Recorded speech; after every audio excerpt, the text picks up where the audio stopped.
All right, y'all, welcome into the Georgia show. It is Georgia, South Carolina game week. We got a few people already in here watching. Jake Rowe, it's been a busy week for you, busy day. Let's just start off with the big news of the day that has nothing to do with this team on the field right now. Maybe a few players will be around. I don't know.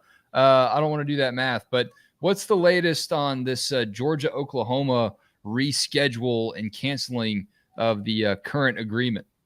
The inevitable, I guess, has happened. I mean, when Oklahoma was announced as they were going to come into the league, everybody knew this was going to happen. It was common sense because there was no way that both ends of this obligation could get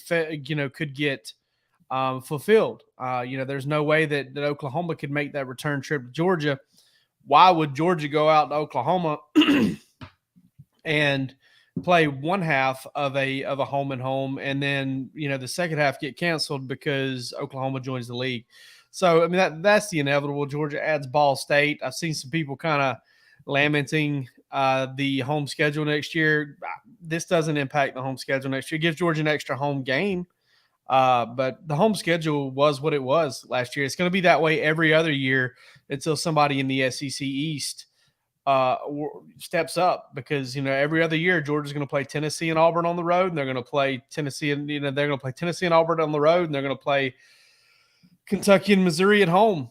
And those aren't the fun marquee games. I guess if you could ever get the cocktail party into a home and home, maybe that would kind of change some things. But this whole Oklahoma thing was going to happen one way or the other, and from what I understand, Georgia's had Bowling Green lined up for a little while now.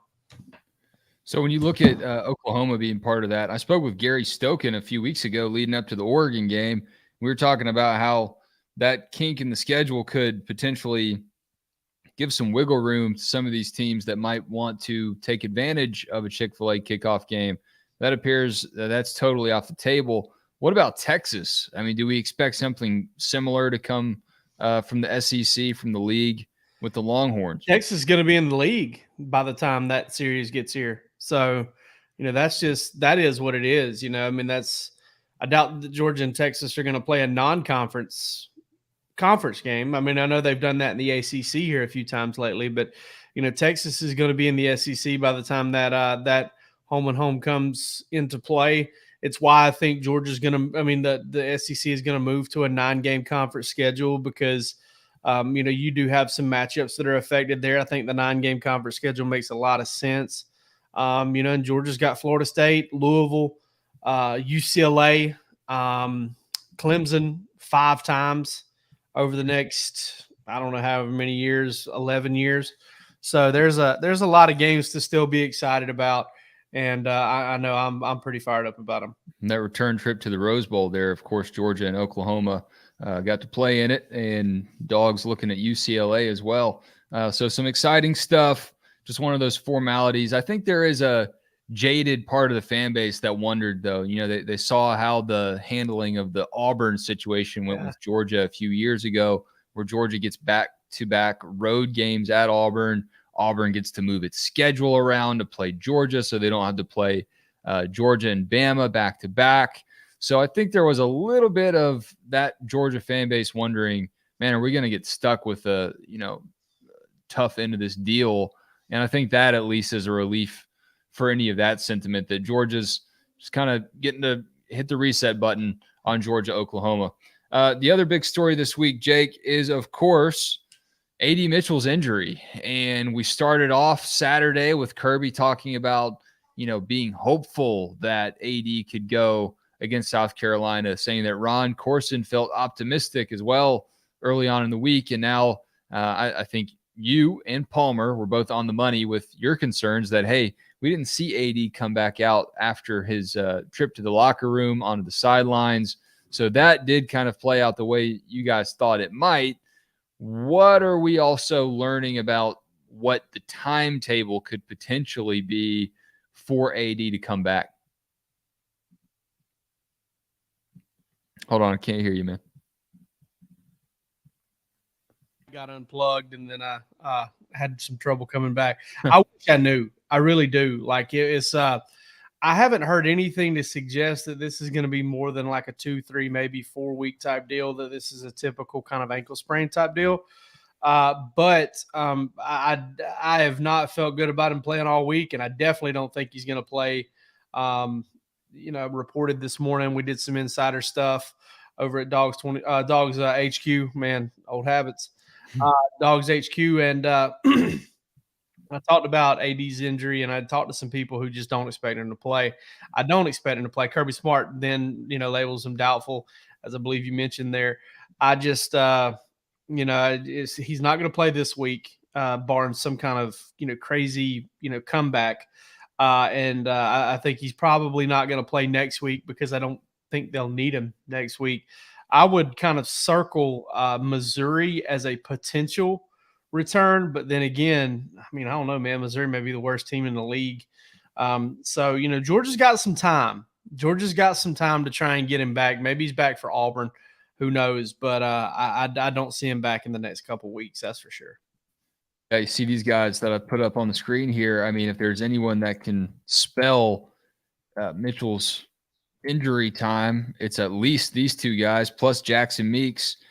Coming off of the game, we spoke pretty fresh off of Georgia's win over Samford earlier on in the week, Sunday night.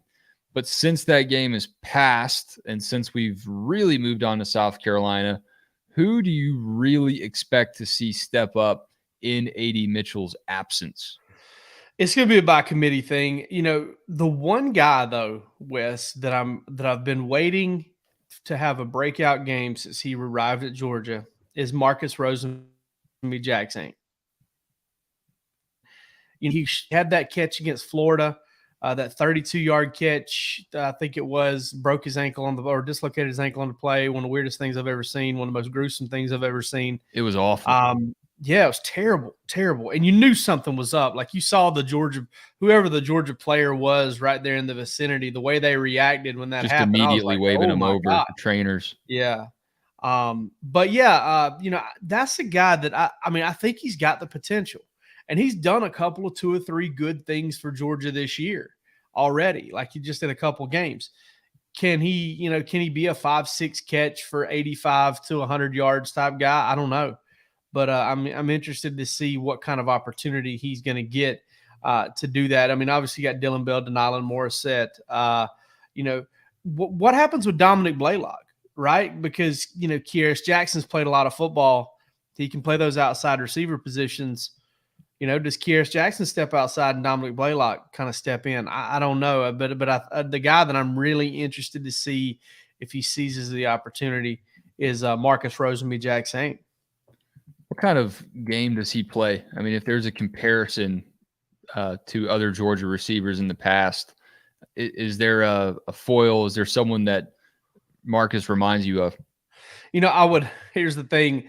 He plays like I thought Muhammad Massaquoi would. And what I mean by that is I thought Massaquoi would be kind of a possession guy. We learned later on that the dude could really run. He had some legit speed. I don't know, man. It's tough. There's I don't know. It's almost like a mix of like a George Pickens and a Muhammad Massaquoi's body, poor man type deal. I don't really know. It's tough to make a comparison with him because I don't think he does anything poorly, but I don't think he does anything particularly, outstanding either. He just does a lot of things pretty well. And, I don't think last year he ever really got healthy. He didn't seem like he was ready to come back. He was dinged. Well, it was that. And a lot of times, Wes, and you know this, you played ball, you'll come back from one injury, whether it's major or not, and then while you're dealing with that, something else crops up. And then something else crops up. It's almost it really has nothing to do with playing ball. It's just being a dad. And I just dropped an electric can opener on my foot a couple weeks ago, and you injure a couple toes, then all of a sudden your ankle starts to hurt because you're walking on it different, and then now your knee's injured. So then your calf seizes up and feels like a volleyball with too much air in it. It's that domino effect that all dads can relate with D1 athletes. It's the same thing. So I totally get that. No, I asked that though because you've seen teams like Bama. You look at Jamison Williams and Ruggs and these like really thin guys that are very Yeah. fast, but maybe not the biggest possession guys, the tallest guys. But Georgia's still kind of stuck with that evaluation, at least through, the regime before BMAC came through. We'll see if the recruitment sticks with that. It's all a continuum, as Kirby Smart likes to say, with the kind of guys they want to bring in. But Georgia still likes to get those Pickens type of bodies, the A.D. Mitchell. I mean, he's put some meat on the bone. He's kind of starting to look like Pickens. Jackson Meeks is the same kind of guy. So I just wonder what it is about Georgia's offense, or if that's just the way it's kind of shaken out. On the flip side, Dylan Bell is kind of one of those smaller, speedier, maybe undersized guys. Well, I mean, I think Bell's got some thickness to him. Obviously, he's not necessarily a 6'3", 6'4" guy, but his kind of he's got a little bit of a Debo Samuel type look to him in terms of how he's put together. But Wes, one of the things, and I don't want to get too far off on a rabbit trail here, but one of the reasons Georgia likes those receivers is because you want to be able to stretch teams horizontally, make them defend all 53 yards or 52 yards or however wide the football field is. I think Alabama, and this is no slight at Alabama at all. Like, I mean, good on them for the way they got those receivers to buy in. But I believe there was a little bit of just a tiny bit of luck in the way they were able to go out and get Henry Ruggs, Jerry Jeudy, Devontae Smith, all of those out guys. The Heisman Trophy winner. And they weren't big guys. Like you mentioned, they're not the big guys that can just kind of engulf or match up on those corners, but they were still great blockers because they balled in and they loved the toughness. I had a clip of Lab McConkey this past week, right, against Sanford. He gets beat on a block, but he stays with it and kind of still gets him there and makes the block from the other side after getting beat up. Gets the guy, and that kind of effort and want to is what is the number one prerequisite to being able to block on the edge and create that horizontal stress on a defense. And I think Alabama got the best of both worlds. They were able to get the quickness and the speed of the smaller guys, of the more slender guys, while also getting guys who just would put their face into the fan and block people. And that was the big edge. But that's why Georgia recruits those big bodies out there, is because, it gives them the ability to be versatile in the passing game and throw the ball 8 yards and gain 70. You made a comment earlier on this week about Georgia's ability on defense to get after Spencer Rattler. And that was one of the things you really highlighted. And regardless of the fact that, Rattler might not get sacked a ton by this Georgia defense, Kirby seemed to think that playing against Bo Nix might help the defense somewhat. But what do you think Georgia's defense, if they want to come out with a win, what kind of stat line are you looking at, whether it's pressures, hurries, maybe a sack in there or turnovers? What are they really going to have to do to neutralize Rattler in the game?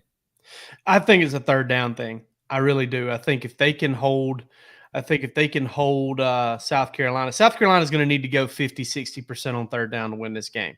I think if Georgia can hold them around 25%, maybe 30%, then they can really blow them out. And that's just kind of the way I look at it. As far as a pressure thing goes, Georgia needs to get to the quarterback a few times, if nothing else than just perception and recruiting. You got Michael Williams, should have had 2 sacks last week, only had 1. That's the only sack Georgia's got this year. And if you want to recruit Quay Russaw and some of those other stud defensive line, edge rushers, Sam Mpemba and those guys, you've got to do a better job of getting to the quarterback and kind of creating some numbers to sell to. And, like Sam Pittman said earlier this week when he was talking about that number 10 ranking, God, that was such a good comment about how he was trying everything he says. He's the guy's internet gold. I swear he's internet gold, and he's also Yoda. He's also like he's redneck Yoda a little bit. He's like redneck Yoda, and he says it in a simple way, and it makes all the sense and is so wise. There's so much wisdom in what he says, and he puts it in a way that I can understand. I mean, no wonder he has these great offensive linemen. These big dumb jokers just understand everything he says. He speaks their language. I was speaking with Drew Butler and Jake Fromm today, had them on for our Wednesday conversation, and we were talking about Pittman and the offense that Georgia ran when he was the O-line coach. Obviously, when Fromm was there, And we were talking about how now Monken and Kirby just kind of let the offense put their feet on the opposing team's neck at the end of the game. And I thought that was, I don't know if it was indicative of the players they had at the time or the way that they negotiated or navigated games. But when I spoke with Fromm about it, I'm going to pull up the clip here. I asked him, what's the difference between what Georgia's doing on offense now and what they were doing back then when they were running that Sam Pittman just blow you up and bully you all game long. And here's what Jake had to say. I've been thoroughly impressed. I think they're doing a great job on offense, moving people around, the pieces, some of the schemes they're doing. It looks really good, especially on TV. Obviously, the skill set and the personnel they have in those places are some really good pieces. But big testament to Coach Monken and what he's doing, moving people around. And I think Coach Smart's taken a little bit of restriction off. As him being a defensive coordinator, head coach, he's just letting the offensive side just go to work, let him play. And I see a more aggressive attitude later in games, continuing through. Hey, we're up 30, doesn't matter. We're still running our offense. We're going through plays that we had put in that week, and let's go run our offense. Is that different from what a late game situation would have been like when you were playing? Maybe.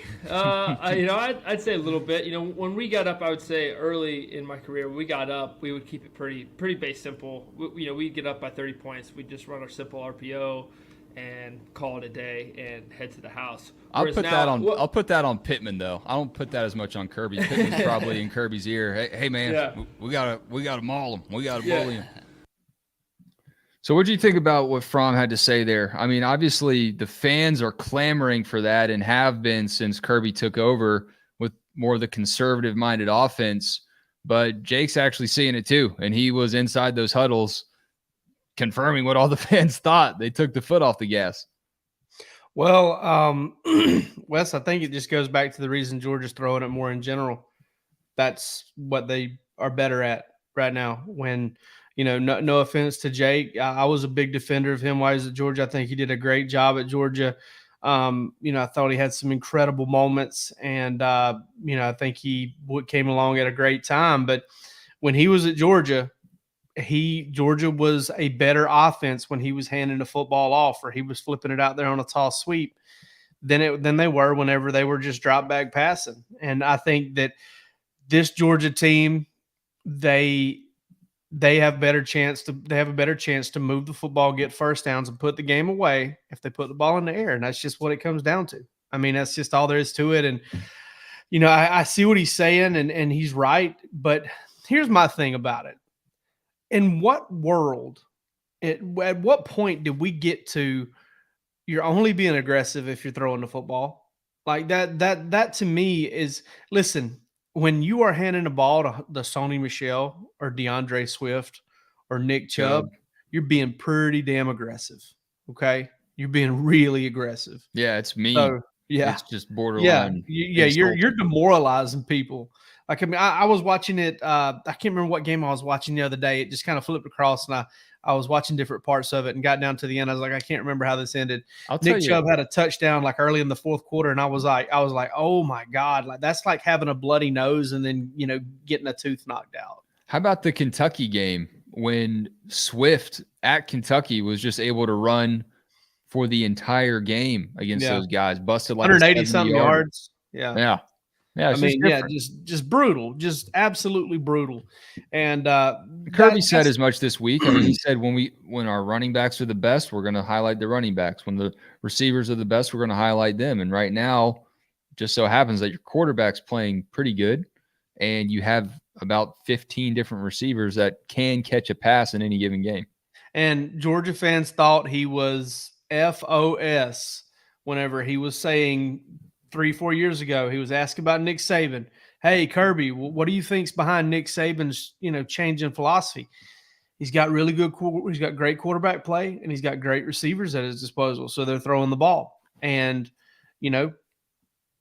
Georgia isn't at that level at quarterback or receiver, but they're really good at what they're doing. They're better at tight end than Alabama has been. And they're really good at throwing the football. They've got a really good chemistry going on that side in that part of the game, and they're playing to that strength. And Kirby's kind of proven that, listen, this whole Kirby ball thing was a little bit BS. All right, we're going to take a couple hot takes right now from Michael Dudley in the comments. Stequavius, that's Stetson Bennett for the uninitiated. Passing yards, 450, 4 passing touchdowns and 1 rushing touchdown. I don't know if that's within a span of like 2 weeks or if it's just at Columbia. Michael, that's pretty bold, my man. And he also says Georgia defense allows less than 60 rushing yards. I could see that one happening. 3 sacks. I'll take the under on that. 2 picks. I could see 2 picks. Yeah. Spencer Rattler will throw it to the other team. Let's hear about Spencer Rattler from Gamecock Central's Wes Mitchell. Palmer Toms had him on in a quick conversation today. The full thing will air tomorrow, and then we'll bring Palmer in on the other side of this clip. I think for Rattler, it's been kind of, some ups, some downs. He's been kind of feeling his way into this offense. It's a much different offensive approach, much different scheme than what he was used to at Oklahoma. But there have also been moments where you just see the immense upside, the ability to make plays. I don't think there's any way South Carolina scores 30 points at Arkansas, really, or made even some of the big plays they did against Georgia State, if not for just Rattler's natural ability taking over. All right, fellas, Palmer, welcome in. You just got back from another night of riveting Georgia press conference availabilities. Who'd we hear from tonight? Brock Bowers and Broderick Jones. We were supposed to hear from Darnell, but they made the last-minute switch to the other star tight end in Brock. Certainly excited to hear from those two. Just the second, I believe it's just the second time we've heard from Brock. It is. Since he's been at Georgia.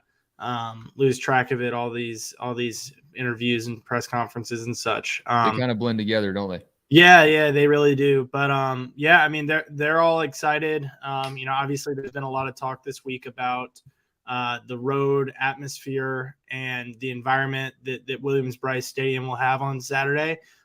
No guys will feel that more than the offense. A lot of defensive players are being asked about it, but in reality, it's probably going to be pretty quiet when they're on the field, which is a nice switch up for them.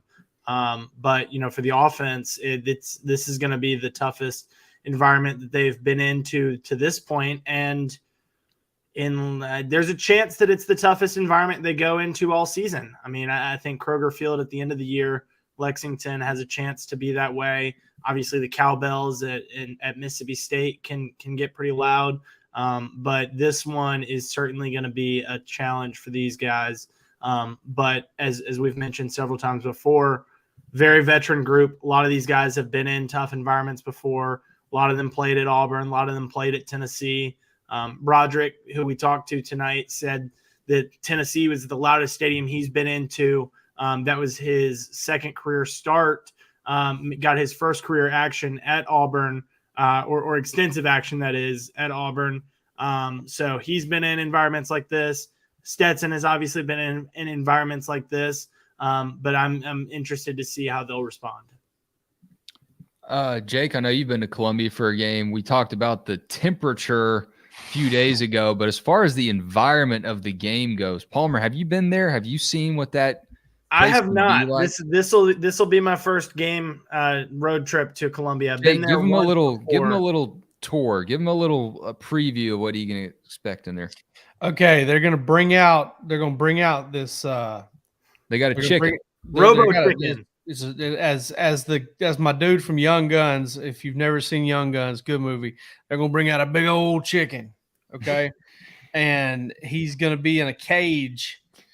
And those folks are going to go bat for that. Okay. They're going to go crazy. They're going to start beating on the seat backs, and it's going to sound like the Mongolian army is coming.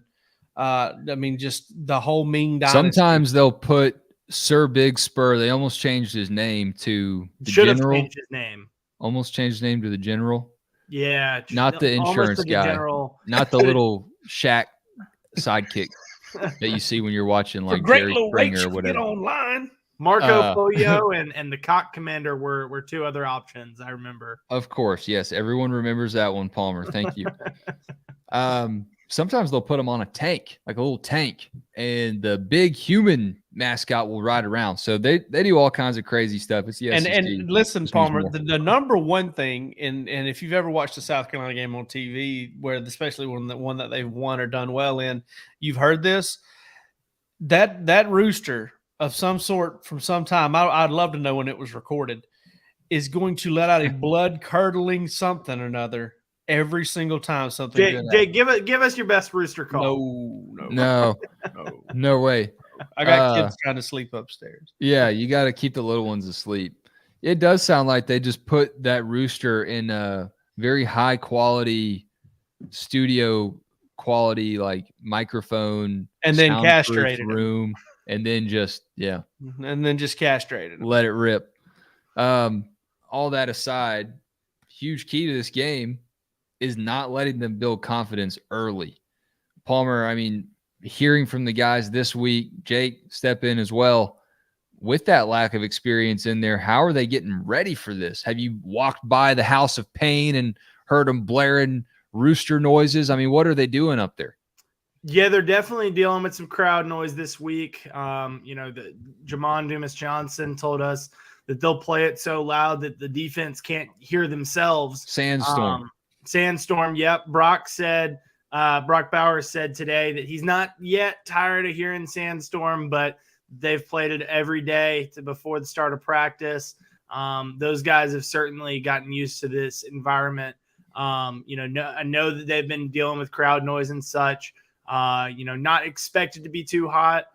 So that's not too big of a concern. But they're looking forward to it. I think Kirby talked about this earlier this week, that a lot of these guys embrace going on the road. They embrace the challenge of a road game. I remember, from way back in high school, enjoying the road environment and being the, team coming in to try and, take away victory from all those fans.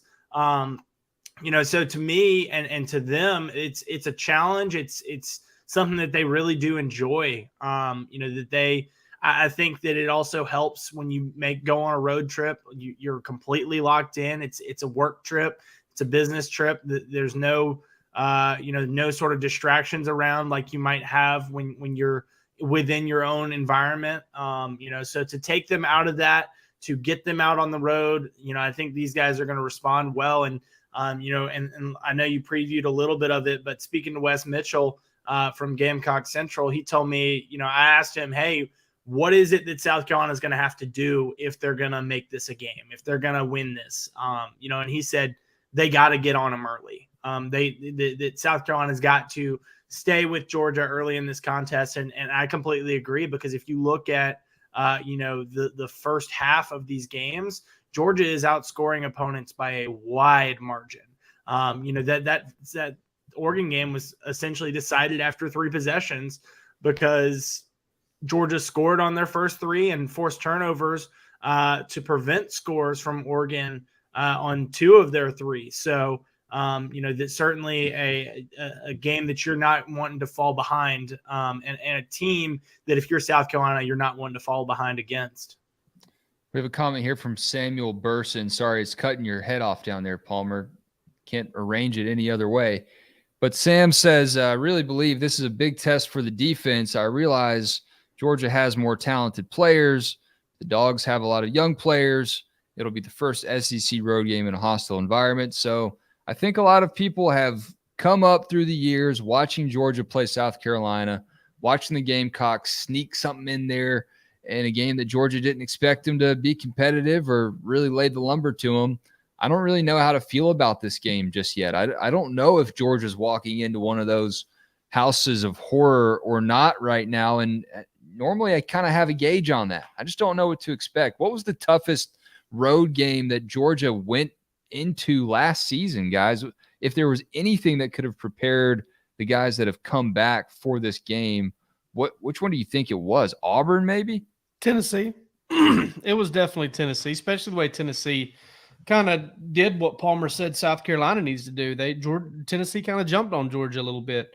I can't remember. It was 7-7, then 10. What was it? 7-7, then 14-7, and then I can't remember. They went back and forth for most of the first quarter, I want to say. Yeah, I want to say South Carolina. Tennessee. Tennessee was up at the end of the first quarter, 10-7.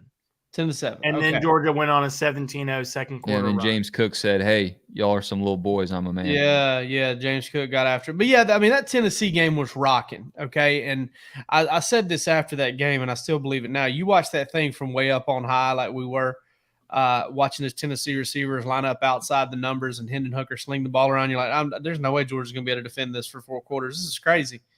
But they did, and they kind of beat the fire out of Tennessee, and then they rallied from that. That was a veteran team, though. But I do think that they've played in tough environments, and they should be. I'm not as much worried about the environment. Really not worried about anything for Georgia in this game, honestly. But I'm definitely not as much worried about the environment as I am just kind of Spencer Rattler and the potential he has to go off. Now, it can look bad. It can go real bad, but it can also go pretty good too. He's a really talented player, and you never want to catch, a guy on Zach Calzada day. You don't want to catch a guy playing a game like he did against Alabama. You never want to catch a talented quarterback playing that well. That's a great point. Yep. No, and I completely agree, and that's kind of why, going into this season, I kind of put Bo Nix into that same category. The Bo Nix LSU game last year where, it just felt like everything was clicking for him.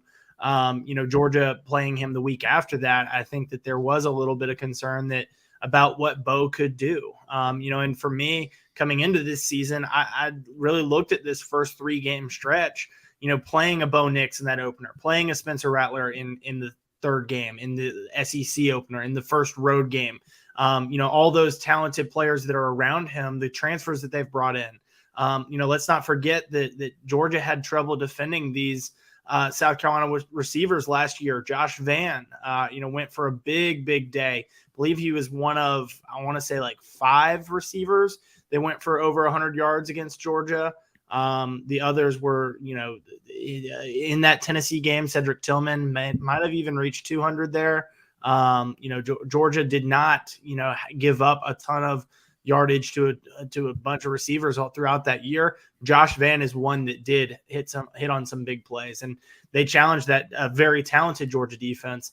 That's kind of what, like you said, Jake, I think that the Spencer Rattler element to this, he's talented enough that where he could challenge a young, inexperienced Georgia defense. And that's something that Kirby's talked about this week, said after this past game against Samford that, what does he have to learn? He has to learn, what does he have to learn about this defense? He's got to learn how they're going to respond to some adversity.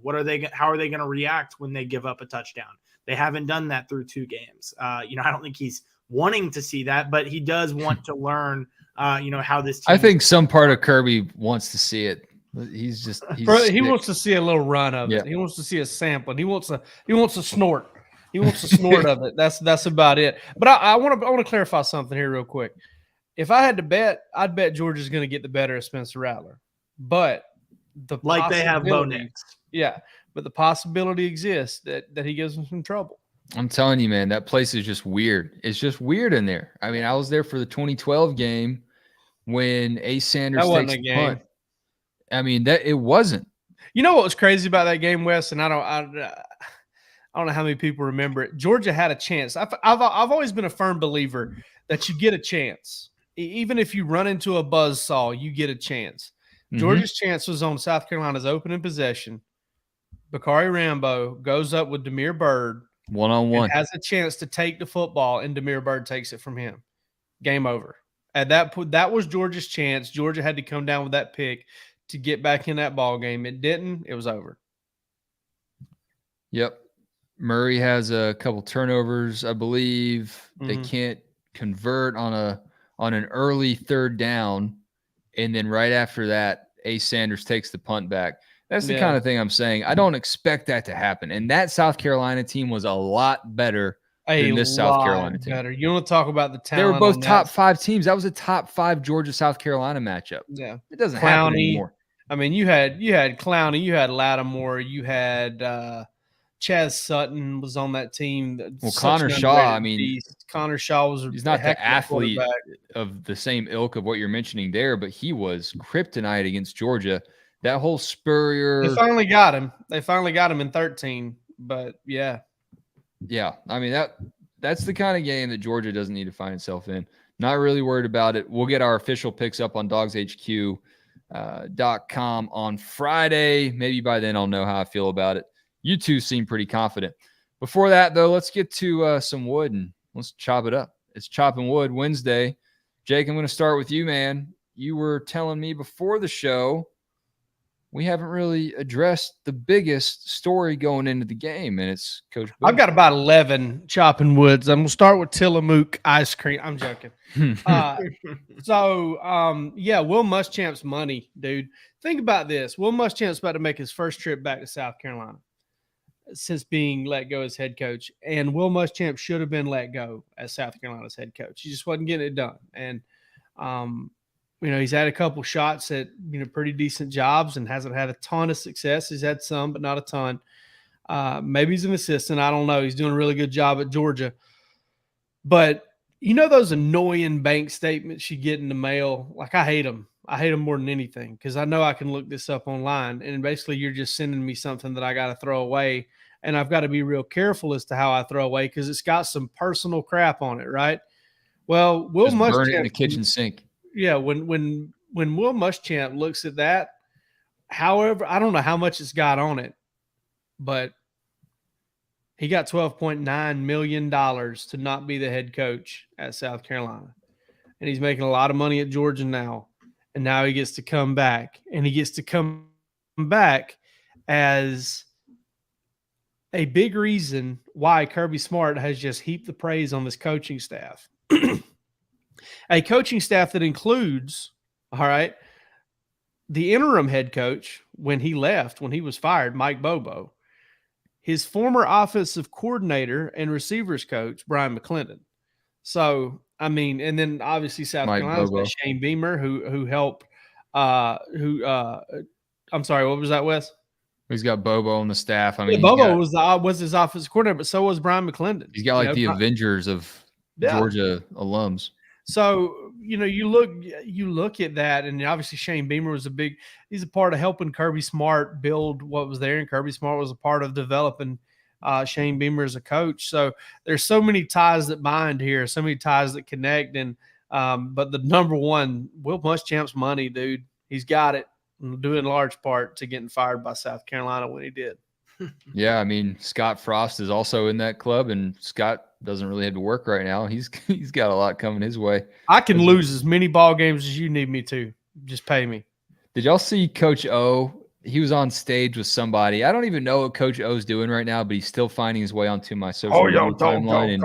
I think it was like in Arkansas. He rarely has a shirt on. Something. Yeah, but the story was he was kind of giving the details about when LSU's admin decided to fire him. And he said, "Well, which door you need me to leave out of?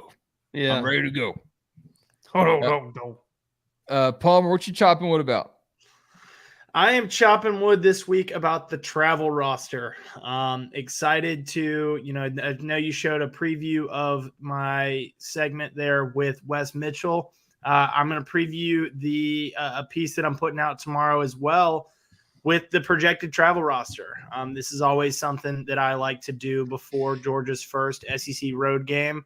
I think it's a challenge that, Kirby Smart has because he's recruited so many talented players and there's so many guys that are capable of contributing.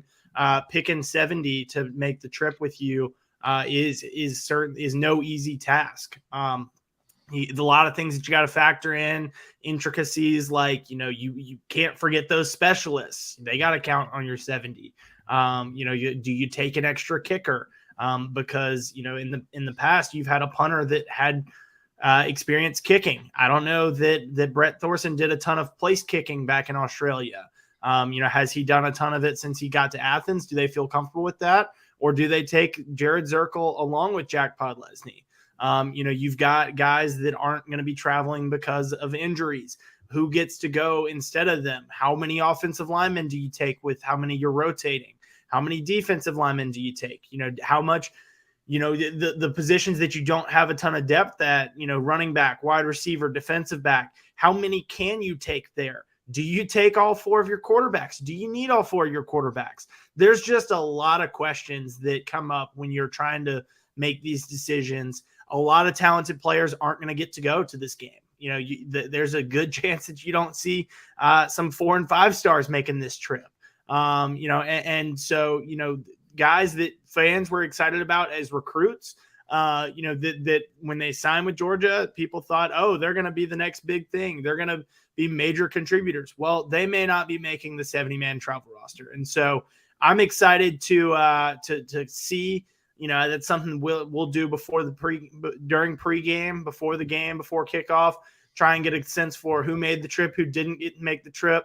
I'm excited to put out my projection for that tomorrow. Does Kirby just have a staff that sends that up the chain to him? Do y'all know how that works, or does he go through player by player and decide who goes and who stays? They get together as a staff.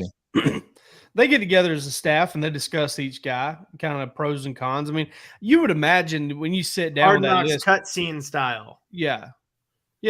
I mean, you imagine you sit down, you've probably got 60 guys you feel at least 60 guys that you're like, yes, 100% yes.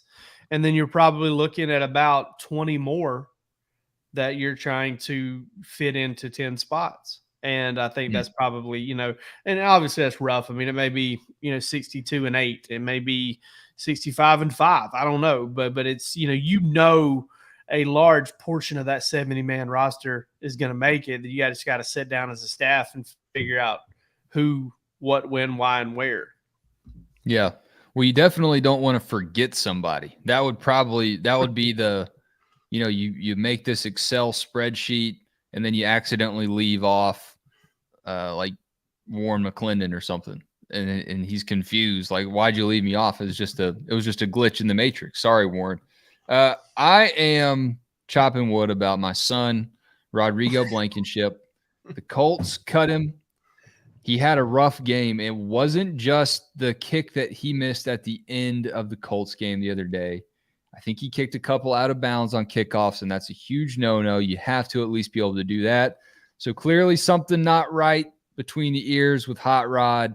I think he'll figure it out. Someone actually saw him today practicing his kicks in like a public park. So he is hungry to get back, and I think he will. It's a brutal league, though, just a brutal league. And we touched on that a little bit when I spoke with Drew Butler yesterday, not in our conversation on YouTube. But, I mean, look, you got the Chiefs out here with a safety kicking field goals when Harrison Butker went down. You just never know who's going to be able to go for you. And you have to have a kicker that you can depend on. It's very tough to do it in the league. But I believe that Hot Rod will find a way back on a roster. Indy was very, very kind to the Dogs last season, obviously in the national championship game. So maybe it's a good omen if, the Chargers or the Rams sign Hot Rod. Maybe that's what we're looking for, just to continue that good luck. And I think the Chargers have the most Georgia players in the NFL. Yeah, we went from like 0 to 100 real quick. Listen, here's what Hot Rod needs, okay? He needs to just block off about 5 days, all right? He needs to fire up Final Fantasy 11, Magic the Gathering. Build some Legos. Get some Legos, get some Hot Pockets, maybe some Kratom, some Delta 8, and just lock in. Just sesh out for about 5 days. Yeah. Blow off some steam, get some apple juice maybe, or some fresh, some fresh juices, and just have a good old-fashioned throwdown and just kind of get football away. Dude, he'll come out of that kicking 68-yard field goals like nothing. He just needs to blow off some steam. I don't know if that's how Hot Rod's wired, man. He's a little tighter. That's what the Kratom and the Delta 8's for, man. We don't endorse that here on the Georgia. No, Show. no. And listen, I'm not saying I ain't promoting it now. I ain't promoting it. You're gonna get Rod in a lot of trouble in some Indianapolis gas station. I'm Picking trying to up get him he some doesn't need. endorsements. Is what I'm trying to do. Some seedy ones, but some endorsements. Well, on that note, guys, it's always a pleasure. We've done this for almost an hour. We could continue to go for a lot longer than this, but definitely invite y'all to hit subscribe if you're watching live. If you catch this on a replay, we're trying to build this channel up, baby. It's brand new. I mean, we just started it last week pretty much.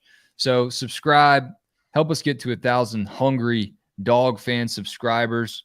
J Martin 24. I guess we just broke the news. Rodrigo. Appreciate you, Jay Martin. Rodrigo. It's Rodrigon, unfortunately. But definitely encourage you to subscribe to Dogs HQ on YouTube. We still have the $1 for 1 year deal going on for premium updates from Roe, from Palmer Toms, from Jake Roos, from Chad Simmons on the recruiting trail. Jeremy Johnson out there too. Apparently a big groundswell of momentum around the running back position that Georgia's recruiting in the upcoming class, and maybe taken away from the UCLA Bruins. So you can read about that at dogshq.com. Guys, anything else you want to plug, promo, let our viewers, listeners know about before we hit stop on this thing? No, not really. I mean, Palmer's going to be out front of Williams-Brice Stadium tomorrow playing his guitar. And not tomorrow, Saturday, singing before the game bright and early. I'm going to make sure of it. So go drop Trying some to money. catch, Go trying to catch Darius Rucker's attention. Yeah, that's exactly what we've been doing. So Joe drop some money in his guitar case. That's it.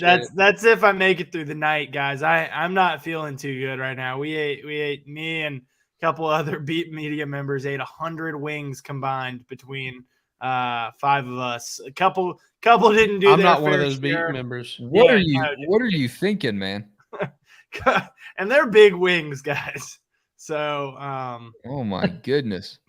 Palmer's that's 24, Wes. He can take chances. 23, Jake. 23. I'm about to drink some Pepto y'all were talking about the 2012, 2013 Georgia South Carolina games. I wasn't going to call you out. I'm very anti-ageist. I was in middle school when those games were happening. Yeah.